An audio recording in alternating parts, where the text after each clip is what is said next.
This is Phoenix, and I'm going to read a chapter from my book, Contorted Royal. Um, this chapter title is called Alice in Death's Mirrorland and Through the Crazy Glass, which is a kind of contorted and crazy version of Lewis Carroll's title for his two books, uh, Alice in Wonderland, and then his other book, Through the Looking Glass. So without further ado, here is the chapter. Alice was walking when she saw Ralph approaching her. He had his head down, and so he hadn't seen her. Alice hesitated before catching his attention, but finally did. Ralph lifted up his head and then smiled. Alice. Hey, Alice said. How are you doing? I'm not sure, Ralph said. It's the Black Queen. The Suicide King and Jack of Knives abducted her. I'm not sure what to do. Alice wasn't sure what to do either, and yet she did know. She would wait until fate cooperated and reunited them together again. In the meantime, they needed to destroy the machine. Alice said this, and Ralph looked distracted for a moment, but then he nodded his head in agreement, said, Yeah, you're right. We basically ditched you when you were separated. It would only be fair. And then before Alice knew what was going on, Ralph moved toward Alice and kissed her gently on the lips. Alice kissed back, and they stayed this way for a moment. Then they broke apart. We have a lot we need to do, Ralph said. We can make out later. Agreed, Alice said. So what's the plan exactly? Well, we have to abduct Spencer Gray. If we abduct him, he can take us to the machine safely, and then we can destroy it. I know how we can find Spencer. He'll be coming near us soon enough, and that's when we'll need to strike. Alice nodded and would have said something in response, but that was when things began to change, when she felt that she was going to go through Death's Mirrorland, go through the crazy glass. She couldn't explain why she felt this way. She just did, and it was freaking her out a little bit. Alice, Ralph said, you okay? No, Alice wanted to say, I'm not okay, but that wouldn't have done any good. Suddenly, Ralph disappeared. Ralph, Alice said. Alice was still in the city, but Ralph was gone. Suddenly, there were mirrors everywhere, reflecting everything and reflecting each other. And that was when Alice understood. If they destroyed the machine, they were going to be screwed. They were going to be screwed because Death, who had manipulated Ace to make the machine, would get revenge on Contorted Royal and release Death's Mirror. She didn't know what Death's Mirror could do, but she knew it wasn't going to be pretty. And Alice could see that something was going to happen to her. She wasn't sure what was going to happen, but she felt something was going to happen. Someone was going to try and betray her, and perhaps with success. It was a scary thought, but there nonetheless. As Alice walked along the sidewalk, she looked at the mirrors reflecting her. Something was wrong with her reflection. She was composed of pieces as though she had been shattered. It was a strange effect, like looking at your reflection in a broken mirror, but these mirrors weren't broken. Alice continued to look in the mirror, and she watched as her image was slowly replaced with the brain. The brain was whole, completely fine, but that was when someone, probably Death, said, You don't want to destroy the machine. It will just make things worse. Alice wanted to say something, but she didn't. She knew all of these mirrors were just hallucinations. They were elaborate hallucinations nonetheless, but were just hallucinations nonetheless. However, the prognostication side of it made a lot of sense as well, and Alice couldn't ignore that. She continued to watch her brain, and watched as pieces of it slowly began to slough away, until the brain was just a pile of brain pieces, mere matter, completely unfunctional. It was kind of disturbing, she had to admit, and it made her sad. Her brain was going to fall apart. Alice told herself this was ridiculous, and continued to walk through the funhouse of mirrors. She heard laughing, and as she looked at the mirrors, she saw her reflection, and saw that it was her image, with her laughing. Alice was laughing at herself. It was a voice of Alice laughing at her and making fun of her. As for why, Alice honestly wasn't sure, but it was happening nonetheless. Alice had had many strange things happen before.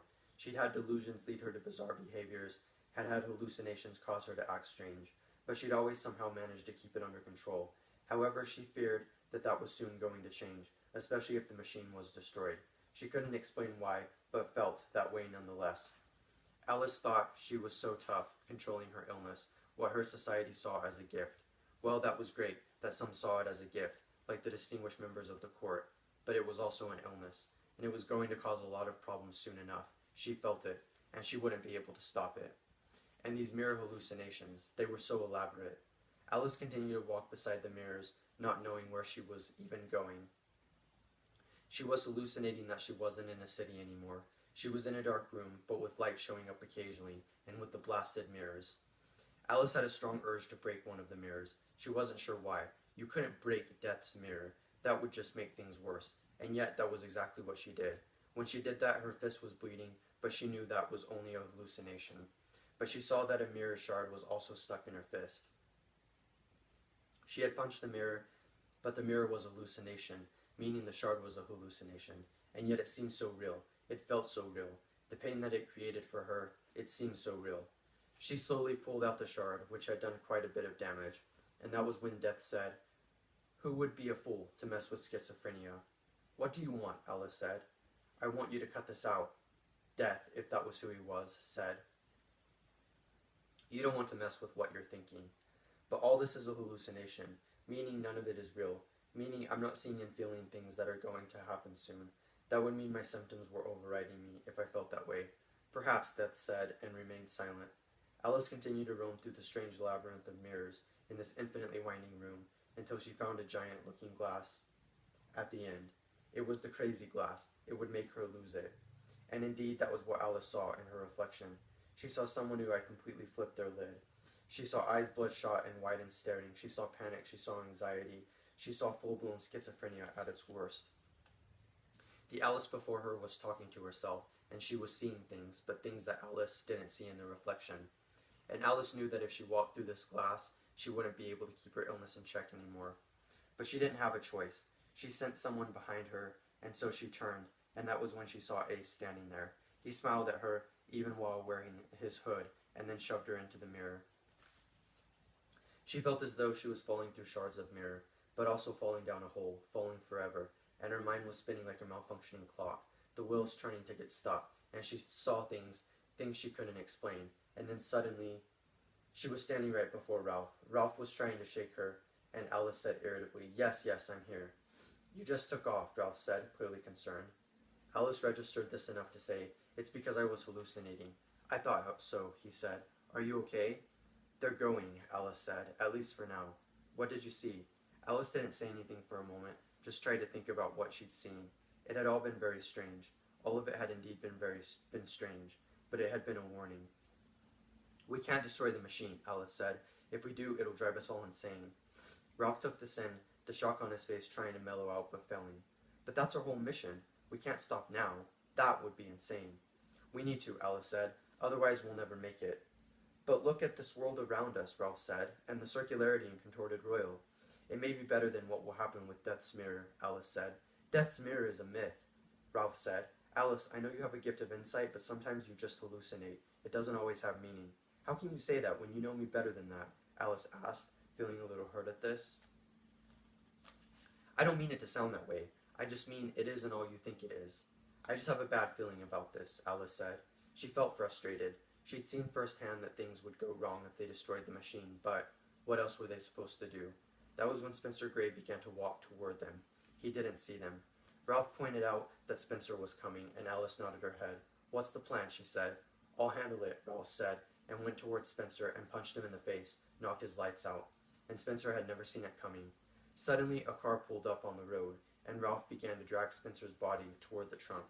He opened it and pushed the body in the trunk, and Alice, a little confused as to how this had all fallen into place, looked to see who was in the driver's seat.